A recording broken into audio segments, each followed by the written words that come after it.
Right guys, I'm on Soy 6 and I'm going to be meeting up with Brian Flowers shortly. We're going to get some food and we're going to have a look at Soy 6, see what's going on Soy 6. I'm at the Queen Victoria. I have done a couple of videos here recently. On a Friday they have all-you-can-eat buffet Chinese. So I have been here before and it's 290 baht or 300 baht and it's great. So let's go inside. Come on, Dan. All right, Brian. Fancy seeing you in. I'm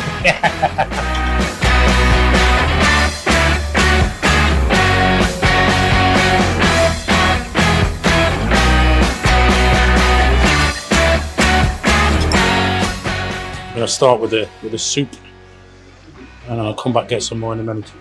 That looks good. Oh man, that's really filling. It was 299 baht, not 290 baht, but still very good price, very reasonable. Right now, let's go have a chat with Brian Flowers. Right guys, I'm making a video on Soy 6, which I haven't done for a very long time. And here with me is Brian Flowers. We're just going to walk down and have a talk about what's going on Soy 6. Brian, what I'm seeing is we speak about hot spots. One end of Soy 6, sort of the top end, there's not a great deal going on, is there? Yeah, we've got a few things going on here. During the COVID period, we actually butchered most of our bars to get equipment to replace other stuff. So the bars that we have left are the ones with the most money that needs spending on it. But what we've done is we've created a hotspot down there, and then we're going to open up the Soy slowly on the way up. So next one is Exotica, and so how many bars have you got open at the moment? We've got 7 open right now. Bag's trying to open 4 more this month, but we're struggling with cashiers. And the next one will be Exotica and Sex and the City. Right, so everything now at the moment regarding opening bars is to do with staff? Mostly cashiers. We've never in our life had to offer a commission for cashiers. It's just crazy. Getting the girls in is hard enough. Getting cashiers in is even worse. Right. We put a job advert out yesterday for cashiers because we are struggling for cashiers as well, and we got one coming today. So the job ads do work. Do you want to walk this way? If we walk this way, we'll just have a nosy down here. So you've got 7 bars open at the moment, 11 hopefully by the end of this month. Yeah, I would say we're going to try and open about 3 or 4 a month. At the moment we've got, we're opening like 1 a month. And the more we open, the easier it'll get. So once we've got, let's say, 200-300 girls working for us, it's easier for them to invite their friends. Yeah. And that's why it's so hard to start up. You've got this problem at the moment. Yeah. You've got very few girls. You're starting out. You haven't got proof of concept there. People are new to the game. They're coming down. They're not seeing the older girls encouraging them and making them work. Yeah. What's the thought? Yeah, and that is right. And what we're doing is, like you say, what you're doing is we're encouraging staff to bring their friends and offering them bonuses. But but looking around on Soy 6, Brian, there is plenty of women here. There is. I would say we've got over 100 girls now, so we're going to get that momentum soon. So what you'll see us open up very quickly. But we are kind of like lagging a little behind on the Soy. Everyone else is opening up. Considering that all your bars are single units on here, apart from the nature bar, how many girls would you say per bar? Right now we've got about 10 to 15 per bar, whereas we need 20 to 25 per bar. But the problem is that we're not getting new guys coming in. So on the basis of 20 to 25, A7 DJ bar for example, that's 4 units. So that would need like 60 to 100 girls based on your... Well, we had 450 girls before, and then we've dropped the bars in Soy Tribune, and then we've gained 2 more bars down there. So yeah, I mean, we're going to need still 450 girls, but what a lot of guys don't realise is that most of these girls don't come back. Yeah. People are expecting all these girls to come back, but most of them move on after a few years. Yeah. So you're going to get new faces. One of our mutual friends complained the other day that we've got a lack of experienced skills. Well, I just said to him, there's nothing we can do about that. That's the same as us, Brian. You know, there's a struggle with the English language with customers. And sometimes you'll see a girl sitting on the bar with a customer, and I question this. Why is that girl sitting with it? They're using the phone to translate. So that's fair play if they do it that way. Are you having this problem as well with with English level? I haven't noticed it too much because I'm not talking to the managers that much. Maybe we can talk to a few. But yeah, I'm seeing new faces everywhere. Out of, they say, the 100 girls you've got back, how many worked for you before? I reckon like 90% of them. Toy Box, we've got a few old faces come back. It's hard to tell though because we've opened and closed so many times. I forget who was the old ones originally. Which one would you say is your best part? I don't answer that one normally. I always say the biggest sales right now is Repent and Toy Box. That's a fair indication of who's doing the most. Yeah. Right, Tony's in Toy Box, and who's in Repent? Sam's in Repent. Oh, okay. Sam's doing extremely well. He's got a very strong team of women there. Right. Toy Box is always doing well. It's a big brand.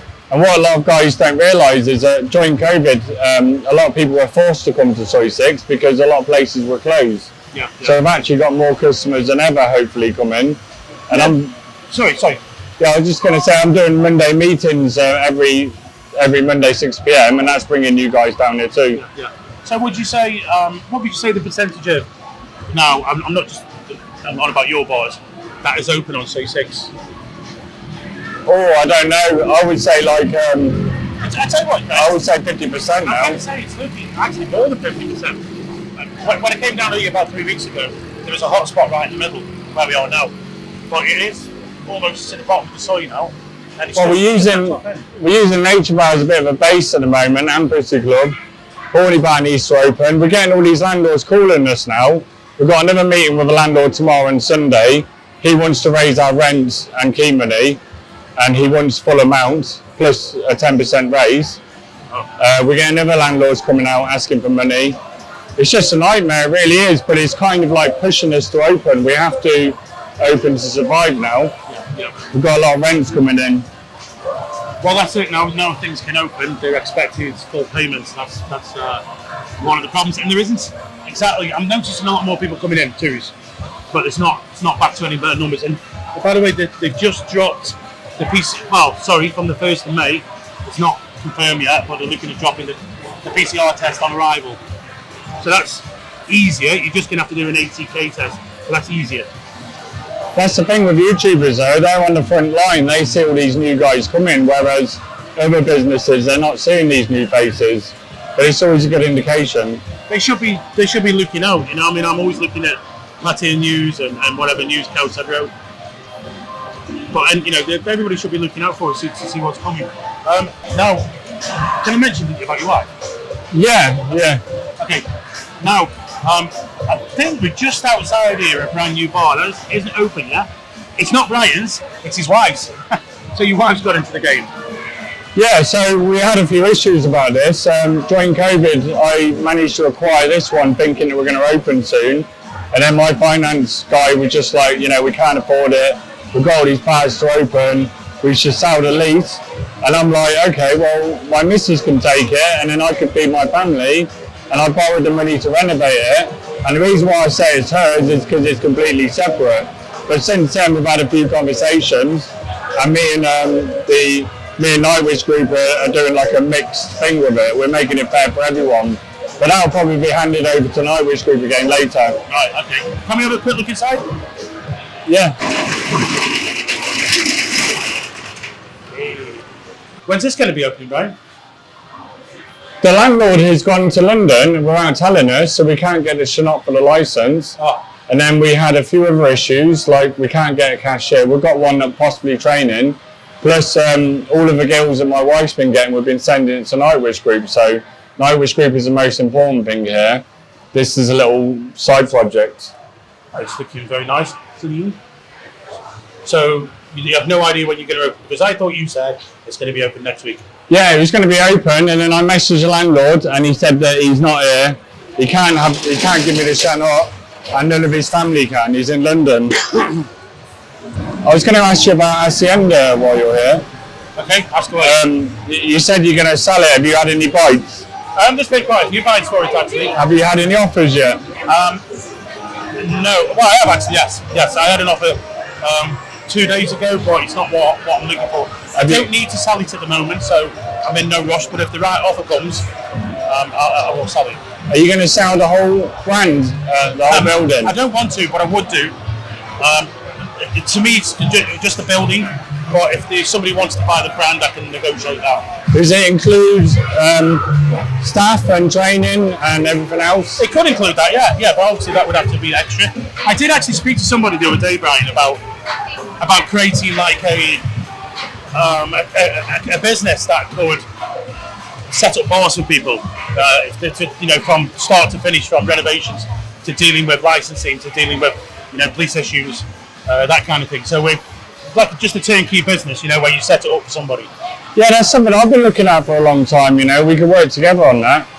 Like my missus can specialise in helping out with the authorities and stuff. You can help promote, and then we can get the bar business sorted. And also my missus can look at the licensing. And if they were offered a good percent in the business, we could find them at a good location.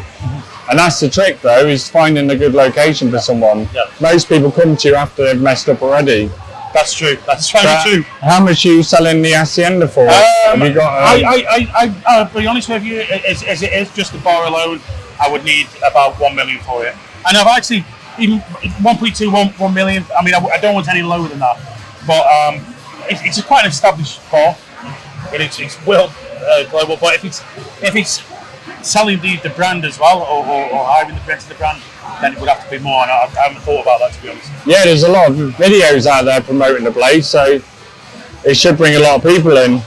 Yeah, I don't think people know, or most people know that I am selling it. And the reason for selling it is because I'm concentrating everything in Soi 7. And I've got the 3 bars there. So at the moment, that is enough work for us. Have you noticed how most of our bars are full of girls at 2 o'clock onwards, whereas other bars, they don't have any girls turning up till late? That's another thing that we've started doing now. We've now got a general manager. He's highlighted some of the issues. And like, for example, the girls do start at 2, but they're sitting around eating and messing about, and the music doesn't come on till 4. That's the change now. It's open fully with the music on, with the girls dancing, with blaring music at 2 p.m. So we're trying to, we are getting some daytime trade as well. But I'm trying to make it a bit more like here, Brian, where you've got like extended hours, because we've got 2 at the moment because we've shut at midnight, so we might as well try and pick up that early day trade. Have you got many girls off subscribers or cashiers or managers? No, I've got not many. No, off subscribers. No, not many. But if anybody knows anybody who wants to work, let us know. Contact you, and I'll leave their details in the description. But at the moment, we're using other ways to attract girls, and it seems to be working, but it's slow. I think we've had 1 arrival today, 2 yesterday, 1 the day before, but it's slowly going up. That's a very good way of trying to get cashiers and managers, I think. Yeah, and that's something I'm pushing for a little bit more. I've got a meeting with him today, and I'm going to be discussing about offering them money to bring their friends. There is one girl there who's brought 5 friends, and they're all beautiful as well. So it just shows that I need to pay her some money, even though at the time there wasn't that offer on. I mean, just pay her some money so the other staff go, wow. Yeah, you got to just keep paying them, even if they don't want it, and they come back for more and more and more. Well, anyway, Brian, thank you very much. It's good to see you on Soi 6. And by the way, guys, look at it. Thanks for inviting me. We came to party all night long.